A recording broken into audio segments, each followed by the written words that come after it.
Hello, reptile entrepreneurs. My name is Bill Strand, and today I'm bringing you a story of someone who wanted something better than what was available, so he made it happen. I'm going to introduce you to Colby Gingles, who started a company called Thrive Ecosystems. Colby was a breeder of dart frogs and wanted an LED light bar that had a more complete spectrum than what was available. Most of the times when we're in a situation like that, we go and we find the absolute best thing available. And then we say, I've done my best. But those of us in the entrepreneurial community take it a step further. Whether it's something extra we want for our hydration systems, for our caging, or for our lighting systems, we make it happen. And Colby Gingles made his lighting bar happen. I'm going to bring Colby on and we're going to talk about what does it take to have an idea and then make it happen. Oh, I know in all of our entrepreneurial stories, we always romanticize it, but the fact is,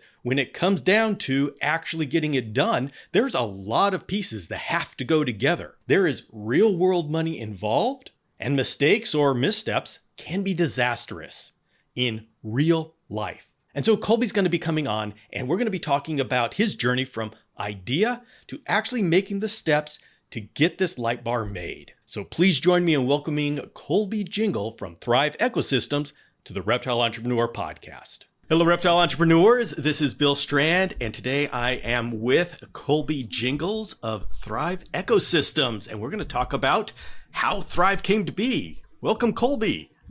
Thanks, Bill. Appreciate it. All right, so let's start at the beginning. Let's start painting a picture here. What is Thrive Ecosystems? Born out of necessity.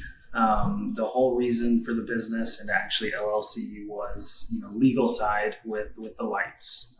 To be honest with you, I started, my interest in herpetology started as a kid. 10, 12, 15 years ago. One of my very first animals was actually an Argentine tegu. I was fortunate enough to live in South Alabama and actually got to drive up to Bert at Agama International.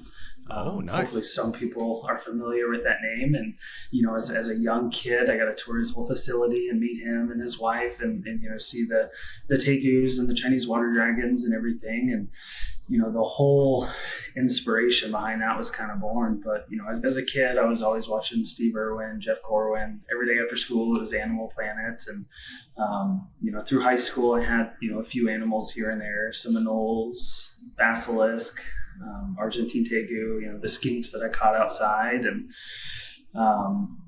after high school, it kind of dwindled down. And about 5 years ago, the love was kind of rekindled with my own kids. I've got a 5-year-old and a 3-year-old, and saw an ad for a reptile show in Denver, Colorado, where we used to live, and I was like, all right, I'll take my kid, and just seeing the joy, kind of light up, and I looked at aquascaping, seeing the beauty in the aquascaping, which led me to the bioactive terrariums and 4 dart frogs and a pair of giant day geckos. Ended up with 50 terrariums later, a couple of years, and it expanded a lot from there. And it's been an absolute joy. I'm fortunate enough to where I work from home for the most part, and I do travel quite a bit, but it's allowed me to have that freedom to be able to do a lot of the stuff in the room and still maintain happy, healthy animals. And but it was kind of born out of necessity. It got so big that we had to find a way to almost separate the finances. I'd asking the wife, can I go buy $1,000 dart frogs? And so, we had to find a way to have the hobby pay for itself. And so that led to the breeding of the dart frogs and, the selling of the plants and the cuttings and stuff like that, to where it was, paying for itself, but not a whole lot of expansion. And so, went through thousands of dollars worth of lighting and tried every light that you can imagine, every brand that you can imagine. and was never truly happy with a lot of them. And I started doing my own research into like circadian rhythms, and mostly on the plant spectrum side. I spent a lot of time researching spectrum, circadian rhythm, and a lot of those natural behaviors on animals. And it took about 8 months of research before, I kind of dialed in on a manufacturer I wanted to partner with for a diode. And luckily it was almost an off-the-shelf diode. We had a little bit of tweaking, like the phosphorus coatings and some crazy stuff like that. Wait a minute. There was a huge jump there. I mean, I was tracking you of, I've got dart frogs, want to pay for itself, and I'm breeding. There's a lot of people out here who are right with you up until the point, okay, now I'm looking for manufacturers for a diode. What happened to where, hey, you know what? I can make my own light. How did that idea come to you? Seeing, I've got a box of lights in the back that, I've used, no brands or anything like that, but, every light that you can imagine. And again, I just wasn't happy with some of these things. And I've always been in the mindset of, if you want it done right, do it yourself kind of thing. I've always pursued, some of those things. I've always looked at, if I can't be the only one in this boat, I can't be the only one that's not happy with some of these lights. And so that's where the true research started is, if I can at least do my room, then I think I'll be happy. And then a few friends started showing some interest, and it expanded very quickly. What weren't you happy with? For the most part, it was the PPFD output for plants. So our theme is kind of lumens are for people, PPFD are for plants. Okay. The light that you see, the light that we see is lumens. We don't see the CRI. We don't see the PPFD or the PAR that the plants need. And when we look at, especially in the dart frog hobby, when we're trying to grow some of these crazy understory plants and bring out the natural colors of it, but we also want our bromeliads to be nice and beautiful and bright and our orchids to bloom. How do we blend some of that stuff together? And you see a lot of companies with the red diodes and the blue diodes to bring out some of those colors in a more unnatural setting is kind of the way that I look at it. Where we're able to use a white diode, but still maintain a super high red and a super high blue on the spectrum to bring out those natural colors. And it's something that Dr. Francis Bain and I had kind of some Facebook conversations regarding CRI, color rendering index. We kind of got into a conversation where it's not important for reptiles, but it is important to me. Because I want to see the most naturalistic light source on my plants. Because when you build, when you spend $500, $600 on a tank or a terrarium, we want to see what it's truly supposed to look like. And so a high CRI or a color rendering index is designed to be as close to natural sunlight to the human eyes as possible. And so we just had a third-party test. It came back at 96 CRI, 94 or 96, I can't remember exactly. But most of your diodes out there are around an 80, which it's normal. That's what everybody sees. That's very common. That's what the lighting at Target, things like that. That'll get you to buy a shirt or something. But when you throw a super high CRI light on something, you can clearly see a difference between the two. Especially with begonias or orchids or something. Now, there are some big names with working with LED lighting who have teams, engineers. Why would they not include this in their light? The market hasn't demanded it yet. I've thought a lot about that question.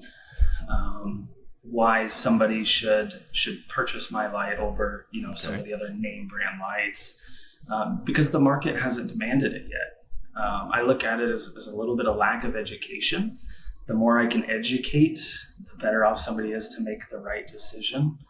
And I have found that the more research people put into lighting, the more it steers them our direction. And so it's just, there hasn't been a demand for a light outside of, just your typical spectrum that you see on a lot of the off-the-shelf LED lights.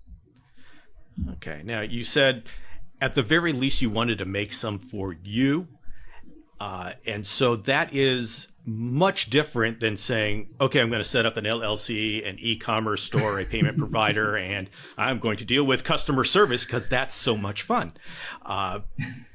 Where did the jump come from between, okay, I want this for me, and I am going to spread this into the world? I designed a product that I was very happy with, that I felt would support my hobby and my business to where I could launch to the market. And that's how the LLC formed. The accountants, the family accountant was like, you have to LLC. What happens if, a light fails and house catches on fire? That's some of the things you have to think about. When you start running all the surge protectors and the lighting and, the lights are manufactured here. I hand solder all the lights and everything like that. And so there is some liability into it. And that's what the LLC was for. And to help keep the businesses, the finances separate, to help, the bank account separate and stuff like that. But it was really, I needed a way to expand the hobby, and I wanted to share my research with the market. And so that's where, we truly started to streamline the fixtures, because my original design, I wish I still had one. My original design was an Exoterra hood with a aluminum plate with my boards attached to it. So the aluminum plate, I essentially ripped out everything from the Exoterra hood, and I screwed an aluminum plate into it for the heat dissipation. And that was my light for a lot of my testing phases. But then we had to start looking at sourcing an extruded aluminum fixture, going through, the different manufacturers and things like that. I got lucky with my manufacturer to where it was the third manufacturer that I found, that allowed me to do a low MOQ, or a minimum order quantity. I tried everything in my power to source domestically.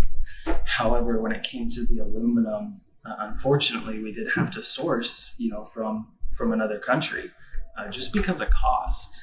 It was almost 3 times the cost to have it manufactured here, in one state away, actually, than have it, manufactured overseas. And so we were able to keep the boards manufactured here. They're actually manufactured in Michigan for me, German diodes. And so, yeah, that's kind of how, the lighting launched into the market. So where did you get the confidence to feel that you had a product? I mean, it's one thing to make 10 of them for your room and you're the only one who's with them. It's another thing to make a product, and lighting is a serious product. That's not just this is a different kind of pot or a feeding dish. I mean, this is like electrical. I mean, there's science behind it. Once that goes into the market, it is going to be scrutinized by some people with some big brains.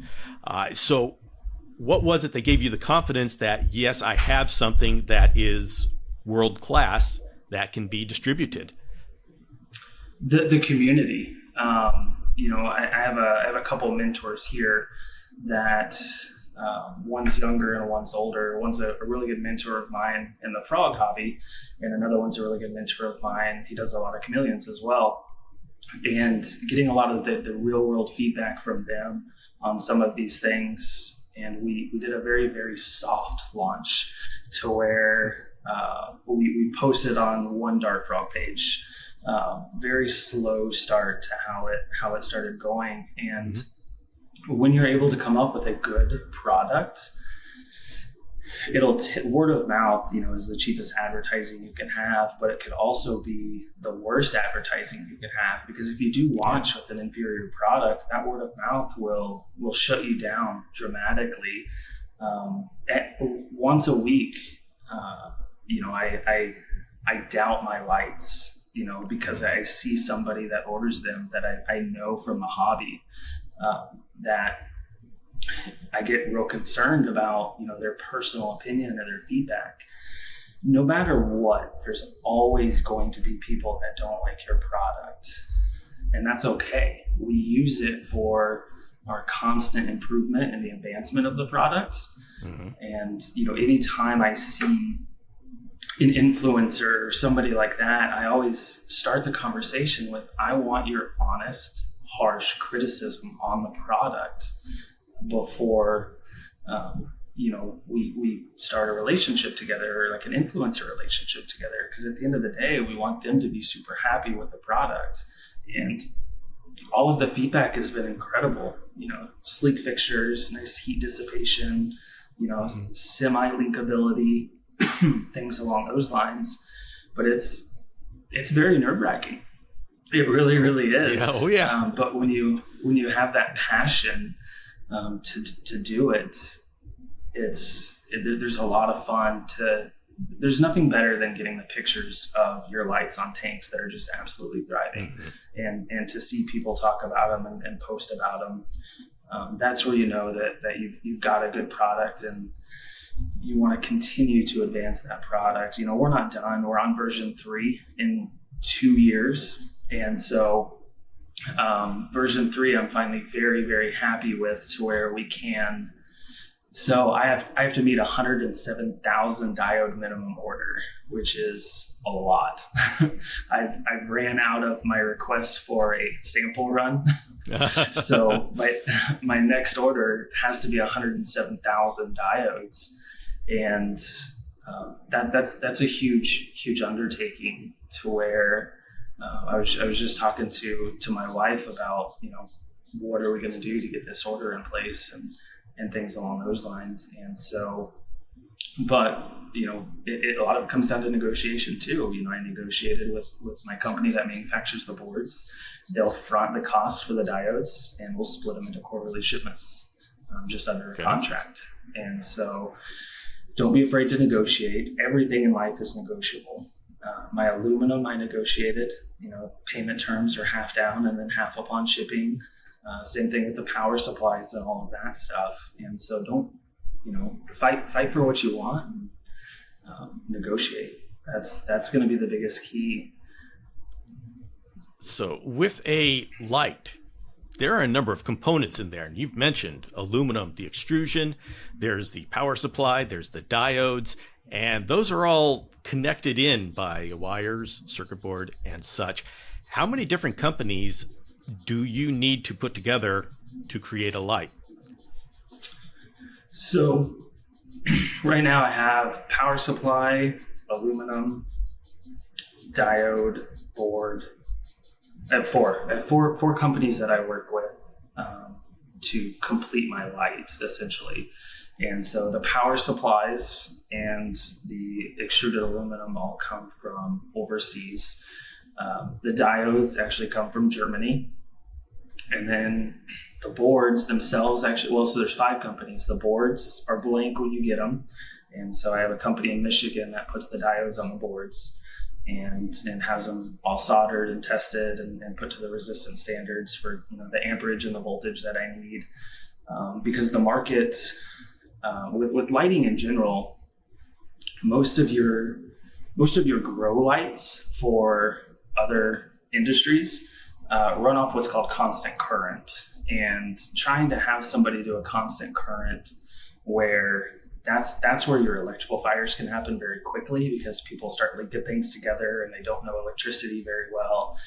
The units themselves had to be plug and play. There's no question about it. We didn't want any kind of user error to cause any kind of issues that could potentially happen.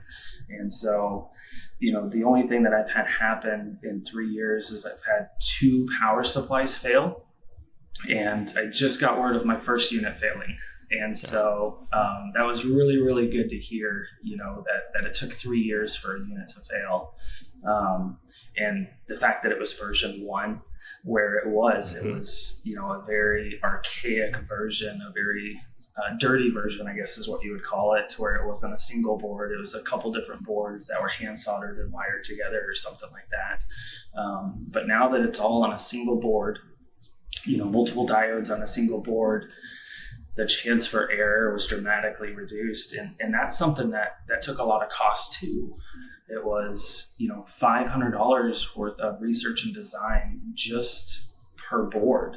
And so we're getting ready to do another board, a 24-inch board, because right now we wire up to 12-inch lights for 24-inch lights. Oh, okay.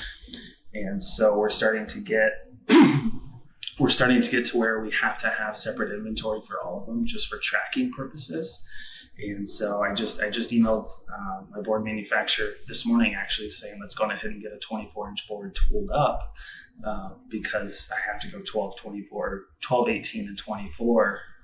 I don't know, because of the cost to ship in a 36-inch aluminum, it's not cost effective for us to do a 36-inch board when we're able to link two 18-inch lights on the same power supply and get that 36-inch reach.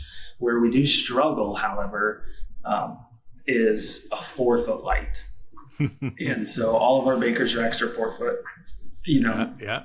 I've been lucky enough to where you can have a 24-inch and an 18-inch Exoterra. So I've got 2 different lights. I'm working with one person right now where he just got a huge shipment of PVC enclosures, and we're designing, he needs 12 24-inch lights on a single rack. And we don't want to have 12 plugs taken up by my lights. And so we're designing a system where it's either going to be a single plug on a big control center power supply, or 2 control centers for that one rack. And so that's going to dramatically reduce the amount of power supplies that could potentially fail on you. Mm-hmm. And it's gonna reduce the amount of wires going everywhere. And so we look at some of those things too, and we're always open to a lot of the customization. I've got a new an arachnid. I call it an arachnid light.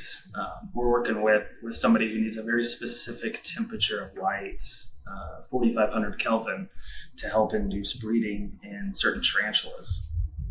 And so we designed a light just for him with that temperature. And now we need to go smaller, because my 12-inch lights, they're pretty good size units. And when we have a lot of those on smaller arachnid enclosures, they come up pretty big and not very clean. And so we're working with a few different smaller diodes to where we can just have a smaller light unit. I ran it for about 3 weeks here on a personal tank, and I'm going to ship it out to him next week for him to test on his as well. All right. With all of these components, how in the world did you find manufacturers for all of them? I mean, that sounds, if you were to ask me, where do you find okay, I've been doing this, so I don't count. But the standard hobbyist who says, how in the world am I going to find these manufacturers, and how am I going to find one that's not going to be dishonest? Right. How do you do that? It took about 3 weeks of searching and Googling and Alibaba to find my extruded aluminum. About $600 worth of samples, because your samples are free, but you got to pay $90 to ship it here. Okay. And so we went through a lot of money getting samples of different extruded aluminum. We needed that clean fixture, and it comes down to, I have a little bit of an e-commerce background, so I kind of knew where to look. But when you're looking to source items like that, you got Alibaba, you have AliExpress. There's a lot of domestic producers here as well that can do a smaller amount, and it comes down to just a massive amount of Googling, and to where you sit down and you're sorting through so much data and so many search results and hundreds and thousands of websites to try and search it. I sent 500, 600 emails out, and you'd get 100 back, and you'd start just filtering from there. And it does. It takes a lot of work and a lot of time, and a lot of people can get discouraged incredibly quick and feel like they're not going anywhere. But then all of a sudden, boom, you got it. You have your manufacturer. You've enabled a relationship. You've got your first order in with them. It goes a little rough because it's your first order, but things just get progressively easier over time. And so it was all research and asking. How did you get them to take you seriously enough to work with you? And by the way, maybe I'll allow you to explain why that's a question I'm asking. Yeah. Most manufacturers want the biggest check they can. And when I mentioned MOQ earlier, minimum order quantity, my first units, I would have to order 250 strips at one time to just satisfy their minimums. They wouldn't even talk to me, unless you meet that minimum. And so it does happen. We have another product that is a grow tent cover that fits over a baker's rack that we had to, in order to meet their minimum, I had to do pre-orders first. So we did a pre-order campaign to get enough money to meet the minimums. And then after that first order came in, we're able to keep going. And I think we're on our fourth supply order with them. I just looked, I've got to do another order with them. And once you find your first product and you learn the process of sourcing and, the payment terms, shipping, I received my first sea freight shipping. And that was our grow tent. It was just too expensive to ship DHL, air. And so sea freight, it takes 45 days to get over here. Yeah. And the tracking is terrible. And so you're always constantly wondering where it is. And you've got customers, say, where's my stuff at? And, issued a lot of refunds because I couldn't give an honest answer of when the 100 units are going to arrive. And I'd rather issue a refund and contact them once everything's in than drag some things on. And so be prepared for a lot of that stuff. You mentioned, the love of customer service. That's a whole nother ballgame. I worked retail for a long time, and so I've seen the best of people and the worst of people. And, I'm used to a lot of that stuff. But again, word of mouth can make or break your business very, very, very quick. How do you figure out how to test this thing? I mean, testing the first 5, you do it, you've got it. But now you're getting an order of however many lights 107,000 will make. So how do you make sure that you can maintain the quality? That's one of the things that I have, the quality of the boards themselves. I've negotiated with my actual board company in Michigan. We went through, and that was one of the things with your order, was we were perfectly in the transition between version 2 and version 3, where the first version 3 I got was completely under spec because I was working with one person who quit, and then it went to another person, but the notes weren't very good.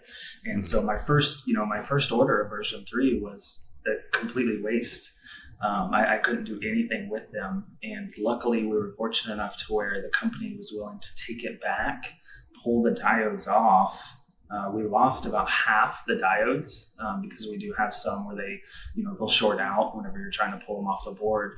And so we lost about half those diodes. They sent 3 units at my spec that I wanted. We were almost there. And then they tweaked them a little bit more. We got a little bit more power out of them without sacrificing our heat dissipation. And I just received, our stocking order for that one. And so it's tough, when I've got the company in Michigan is wanting to manufacture the whole light for me. And I'm struggling letting go of that because of that quality thing.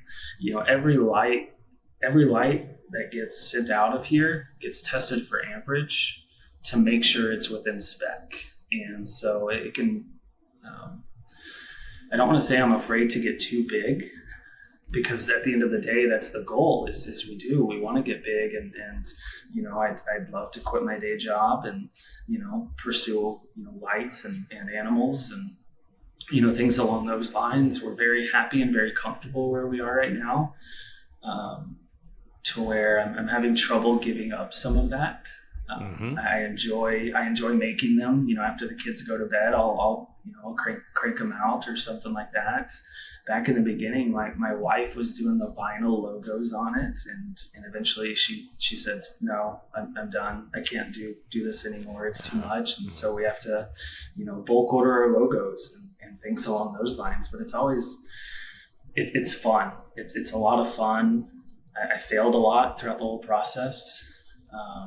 But it's not all glamour. It was a year, it was actually about 2 years of, failing and trying and tweaking. And I've got boxes and boxes of stuff I just can't use. Well, let's get into that. I mean, you've made it sound easy. I mean, and glamorous.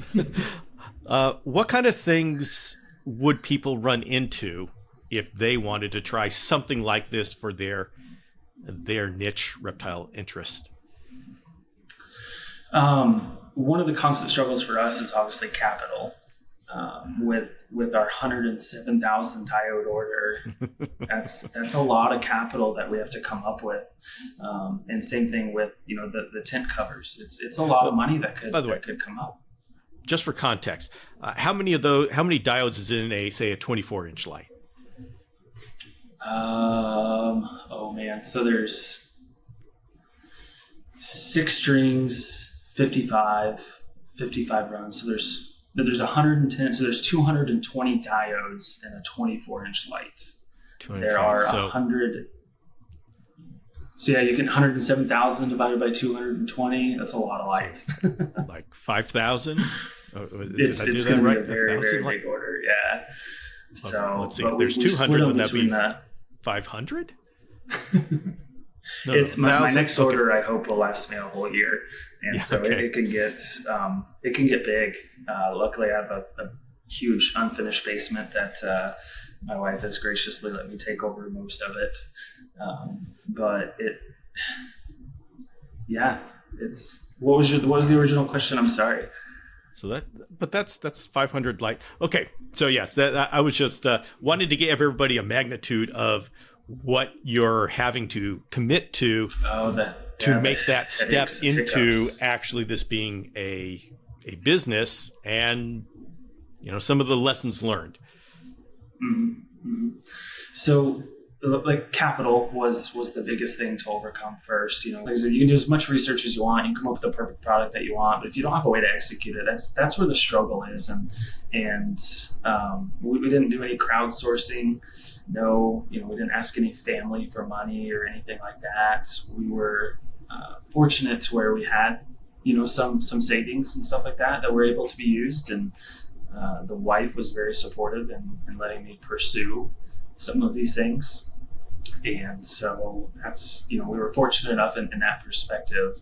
But I think if you have a good idea and you're struggling with something like that, I think the hobby itself, there's always somebody out there that's willing to partner with or help, somebody else out with. And even if there's anything that we can do to help, I would love to help out another entrepreneur come up with a great product or something along those lines to help out, even if it's just a loan or part ownership or something along those lines. I think the hobby itself is there.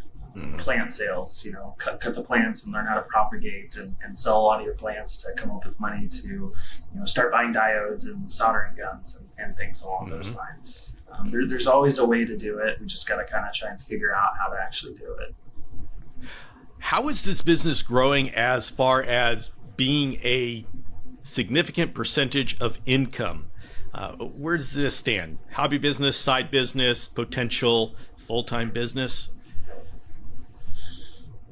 We are at that perfect threshold to where we're still a hobby. This next order could potentially turn it into a full-time, part-time job, to where that's the decision that we have to make. And I think we have to go that step because, again, the market is uneducated on a lot of the lighting. And I think we have to make that next step in order to better the keeping of the animals that we have and to advance the hobby and to get some of the bigger manufacturers to step back and say, maybe we do need to tweak our design a little bit. Maybe there are some things that we could improve upon or do better. A lot of the bigger manufacturers have taken, if it's not broke, we're not going to fix it approach, and nobody's come in and looked at it and said it's broken. I'm not saying everybody's broken. You know, a lot of the lights still, you know, do a very good job for your pothos or, you know, your Areca palm or something like that. But when you start looking at animal behavior and the true spectrum of the sun, we're getting ready to send a unit to Thomas over in Europe for his spectrometer readings and his full scientific write-up on the lights. And that's where I get nervous again, you know, because there's two approaches. You know, it's he publishes it or I publish it. And, you know, if you have somebody like Thomas do it, you have Thomas post it. And so you're, you know, it's nail biting. You're like, I hope everything's right. Yes. It's either awesome or it can kill the business. Yep. Exactly. What would it take for you to say, okay, this is a full-time business, it's time for me to dedicate 100%? With just the lights in general, we would need to almost 4x where we're currently at right now. We tripled last year, which is amazing to see. So we've already tripled our sales numbers from last year, and you know we've still got 5 more months to go, and that's allowing us the capital to start pushing the boundaries even further. There's a lot of conversations with UVB LEDs right now, and we won't get into that. There's a reason I have not touched UVB LEDs, and I encourage everybody to do their research on the Reptile Lighting Facebook group. On UVB LEDs, and so there's a very good reason why we have not looked at UVB LEDs yet. And so there's little things that we do that are very different. We use like a frosted diffuser versus a clear diffuser for better light spread. I know I lose a lot of efficacy. So if I ran a clear diffuser, my lights would be 40% brighter than what they are now. However, we run into those hot spots in the lights themselves. And so there's a lot of research that still needs to be done in order for me to, you know, to quit my day job. And maybe one day we'll get there, maybe we won't. You don't know unless you keep trying and you keep pushing. We like to hope that we get there, but if we don't, we've done everything we can to better our keeping and the people that ordered our stuff. Why do you think people order your lights over the other lights that are available? Research is one of them. You know, we've seen, like I said, the more somebody researches spectrums, the more that they realize a lot of the lights on the market right now are very standard. They're very Home Depot under cabinet lighting. You know, our biggest competitor, I think, is probably the Barina 4-foot LEDs off Amazon. Don't get me wrong, I've got them on my plants because I've got 2 plugs and, you know, I can run 12 lights on 2 plugs. They're super cool for my plant tubs. But in my grow tents, you know, they're all my lights and everything as well because that's where our bigger, you know, more mother plants is what we call them. But I think the newness has a lot to do with it as well. And so, but the results, you know, when you see the natural coloration of the plants and you see that light spread of a frosted diffuser and you see a cleaner looking fixture, a lot of people tend to go that direction. I've had people order 1 unit and then all of a sudden they ordered 15 units to convert their entire rooms after about 4 or 5 months worth of use, and so it's a lot of fun to see, and we always try and help out, any way we can with stuff like that. But we went through, a lot of, I call them secret testers. I sent out about 5 or 6 units to well-known people in the dart frog industry and let them run for about 8 months before we actually opened up to the public for purchase, I guess would be the words for them. And so it's all about testing and just a lot of testing. All right, I'm gonna put together a scenario here, which everyone who's an entrepreneur thinks about and goes through, and I know I did, and so we're just gonna throw it out here. So you've got these great new lights that you created because they had can I say they have a wider spectrum? Would that be correct? Correct. Or yes. A greater intensity in certain areas of the spectrum? Yeah, so we have a more naturalistic spectrum. So your typical spectrum chart, kind of goes high blues, little reds, and that's kind of it. Like it's all the same. However, with ours, we're a more linear curve. And so if you pull up the actual spectrum of the sun, you watch that linear curve and you see like peak sunrise, peak intensity of suns is between like 1 and 3, depending on where your relation is to the equator and stuff like that. And to be able to have a white light match that natural sun spectrum was probably our biggest achievement that we were able to make. So a more naturalistic spectrum. Would that be a good way to describe your product's advantage? So your differentiation is a more naturalistic spectrum. And the reason why the larger competitors don't do this is because nobody appreciates it. Nobody's going to put up the money to pay for this. It costs extra, so why do it if nobody knows the benefit and nobody's going to appreciate it?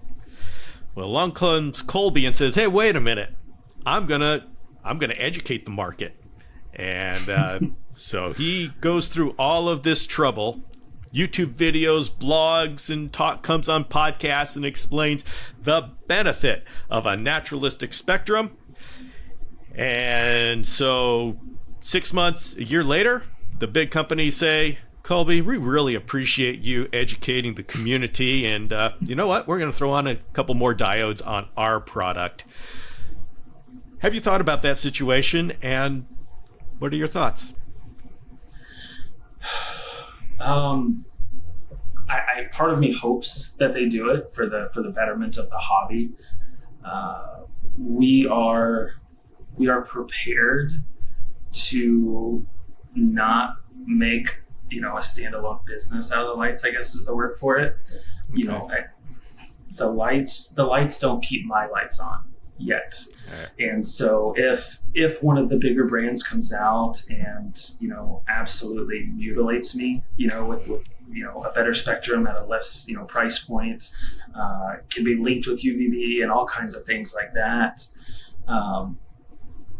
we did a good job of educating the market to where it demanded the betterment of the lighting industry to keep up with it. But I don't think I'm not too terribly worried about it, because I haven't experienced it yet. In a year, Bill, if that happens, I might send you a message saying it happened. Let's do another podcast, and we can talk it through, because if analysis or paralysis by analysis, we don't want to sit there and just wait. What's going to happen? Say somebody tries to buy it out, or takes apart the light and reverse engineers it or something along those lines. I encourage somebody to try, because even I don't understand a lot of what my board manufacturer did, but it's I hope they do. I really, really do. I hope some of these bigger brands come out with a more naturalistic spectrum. I've watched green tree monitors just go crazy with increased behavior within hours of being underneath a more naturalistic, brighter light. I've watched I've watched frogs color up and come out and be more active under a more naturalistic light. And so it's a lot of fun to watch those natural behaviors come out. A lot of people are worried that their light's too bright, but if you can download a lumen meter on your phone and go outside. Now's the perfect time. A nice summer day, go outside and measure the lumens that are coming from the sun right now underneath of a tree, and you'll see that even my lights still don't touch it. They still don't come close to the amount of lumens and ppfd that the sun puts out at 2 o'clock underneath the shade tree. But animals are smart.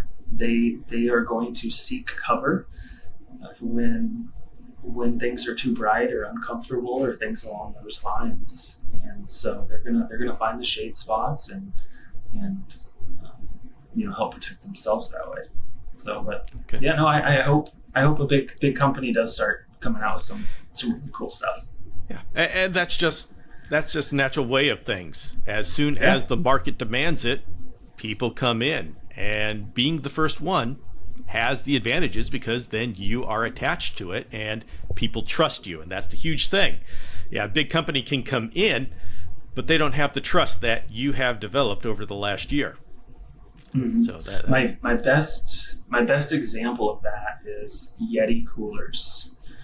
Yeti wasn't the first cooler of its kind, but they were the best at marketing, and so they took market share. And so there's always somebody out there who's going to copy your product and spend a lot more on marketing, no matter what. And it's, you look at PVC enclosure manufacturers, they're everywhere. And what are people doing to gain that market share or to steal that market share from a competitor and have a competitive edge or something along those lines? Mm-hmm. Anything that you can do to give yourself a little bit more of a competitive edge helps. Yeah. Okay. What is in the future for Thrive Ecosystems? Where are you taking this now? Single units with UVB and halogen is on the horizon. I love, and this will be a big shout out. I love the Arcadia thermal zoo. I love the design and the concept, and I want to do something very similar over all of my tanks to where, with our recent halogen ban too, it's a little harder to get my hands on a lot of spare halogen bulbs. But I do envision, a quad of GU10 bulbs for a basking spot with a UVB and, the Thrive Ecosystems diodes right next to it in a single unit, a single housing, with one plug, one power supply, one plug, very easy for the end user to be able to just plug it in. Halogens are dimmable, LEDs are dimmable, the UVB can be replaced with a 6% or a 12% or whatever you want. I think that's probably on the immediate horizon, is an all-in-one lighting unit. When UVB LED technology becomes safer, that's obviously going to be a huge thing as well. We tap into the infrared. So in the plant industry and the growing industry, infrared and far red is incredibly important right now because they have shown a lot of benefits in production of fruits when they are tapped into that IR and FR spectrum. And we do tap into it a little bit, like 30%, I think, is right around our spectrum. And so we'd like to tap into it more without lowering our Kelvin temperature of our light. I can have a row of infrared diodes put on my boards, but they're red. They're almost red. And so it'll reduce my temperature all the way down to about 3000 Kelvin, give it that yellow color. Mm-hmm. And that's not what we want. We do want a more natural, you look at the sun's color depending on the time of day and the time of year. Humans, we like white light. And a lot of that has to do with our circadian rhythm too, the white light. So again, in our house personally, everything on the main level is white, so like 5000 or 5500 Kelvin. But all of our bedrooms are that 3500 Kelvin because that's telling our body to slow down. It's time to sleep. And so I think that has a lot to do with, the increased animal behavior as well. With our 5,700 Kelvin temperature, we're able to hit those reds, those blues, and that good spectrum of high activity. Okay. All right. Well, we have covered a lot of the entrepreneurial journey. Is there anything more you would like to add in for the budding entrepreneur out there that says, yeah, you know what, I really want to do this one thing that I don't see out there? What would you tell them? Chase it. Try it.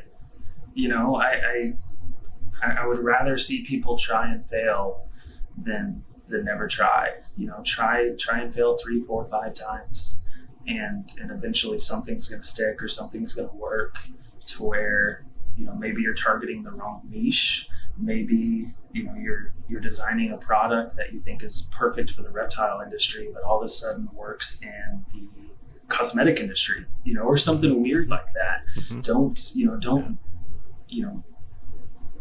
Don't be afraid to widen your focus on where you're going. Aquatics, I've got a whole section dedicated to aquatics. That's next on our list too, is aquatic lights. We've got our first test unit on our personal fish tank upstairs. And so I'm meeting with somebody this weekend to do an aquatic. What does he have?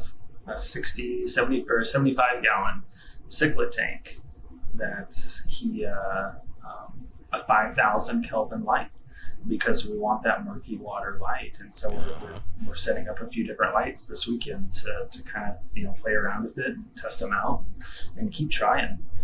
And so I think if anybody wants to pursue, any kind of passion or the entrepreneurship, there's no reason not to. You're going to fail. It's a matter of getting past those failures to get to that success, to keep building upon that success. Very, very, very few people have ever done something perfect the first time, and you got really lucky. I don't think any amount of research could have prevented me from failing a few times, because you have to try it. You have to learn. If you're bringing a brand new product to your industry that's never been seen, never been touched, there's going to be a lot of feedback. We talked about criticism. We've gotten a lot of harsh criticism before, and that's fine. Let's use it. Let's continue to develop a better product, a safer product, and at the end of the day, give our animals the best things we can give them. Okay. Well, Colby, if somebody wanted to learn more about what you're doing, where's the best place to find out about the lights and follow your progress? So, we've got our dedicated website, thriveecosystems.com. Thrive Ecosystems on Facebook, obviously, Instagram, TikTok. We're ramping up a lot of our social media content that way, as a 5-year-old and a 3-year-old, both of them are starting school right now. And so, we try and do as much content as we can. There's the old phrase going out right now, everything is content. And it's true, everything is content. We are, looking to educate with more blog posts. We got to get back to our weekly blog posts to kind of help educate a lot of that stuff. I do have a really good entry level, introduction to lighting, to terrarium lighting on our website and that's where a lot of the information is. But I encourage everybody to reach out and have conversations first. I've had some very deep conversations with some fellow froggers on, even stuff that was over my head when they were looking for, some of the spectral analysis and things like that on my lights. I had to go back to my manufacturer just to kind of satisfy that and educate myself on it. But I think there's always room for more education. And the more you can surround yourself with those people that know it, the better off you're going to be. And I love having conversations about, lighting or plants or anything like that, for sure. All right, Colby, thank you very much for coming on and sharing your experience. Appreciate you asking me to come on, Bill. It was an absolute pleasure. All right, so what can we learn from this? Other than I'm absolutely amazed that he went out and did this. Now, I did this 10 years ago with the Dragonstrand Chameleon Caging Company when I wanted cage designs that didn't exist. But a lighting system? And now we're talking about some serious science. So I am very impressed with what Colby did. But this is an example of what any of us can do. With the internet able to connect us to many manufacturers and designers wanting business, we can actually make our own reptile equipment. Now, as Colby and I talked, that does take money. And at some point, you're going to have to commit to buying a certain number of those items. So I acknowledge that this is out of the range of most people in the reptile community. But this podcast is listened to by people who make things happen. And if that's you, and there's something that you want to exist that doesn't exist already, I am hoping that these interviews with entrepreneurs are showing you that you can do it. I am also hoping that these interviews show you some of the challenges along the way so you can be ready for them and overcome them. I've got my samples of the Thrive Ecosystem LED light bars. I'm evaluating them and I'm highly impressed with what I see so far. And I can guarantee you that we will be following Colby, and I look forward to providing an update as to how Colby's doing in the near future. And with that, I thank you for joining me here. Take care of yourself, take care of our reptile community. Let's see what we can build.